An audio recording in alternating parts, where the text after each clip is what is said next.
வணக்கம். லோக்சபா தேர்தல் முடிவுகள் இன்னும் வராத நிலையில் சட்டசபை தேர்தலுக்கான வேளையில் திமுக இப்போதே இறங்கிவிட்டதாக தெரிகிறது.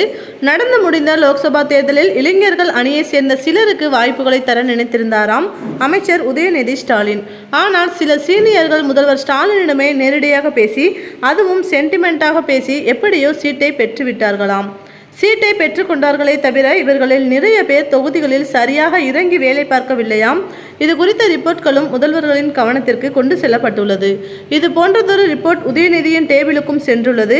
மொத்தத்தில் களத்தில் ஒழுங்காக வேலை பார்க்காதவர்கள், சுணக்கமாக இருந்தவர்கள், மாற்றுக் கட்சியினருக்கு கரிசனம் காட்டியவர்கள் என தனித்தனி புகார் லிஸ்ட் தயாராகி இருக்கிறதாம்.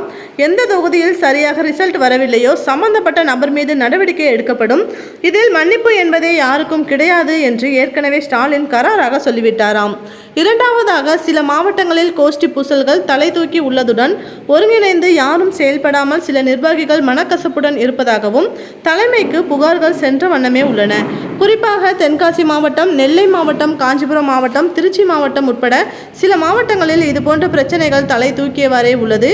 இப்படி ஒரு புகார்கள் அறிவாலயத்திற்கு ஏற்கனவே சென்ற நிலையில் 6 மாதங்களுக்கு முன்பு இதில் முதல்வர் தரப்பு நேரடியாகவே தலையிடப்பட்டிருந்தது.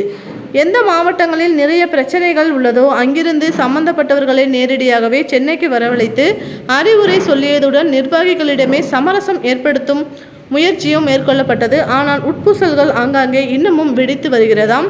எனவே புதிய மாவட்ட செயலாளர்கள் குறித்த நியமனத்தையும் கையில் எடுக்கப் போகிறதாம் திமுக மேலிடம்.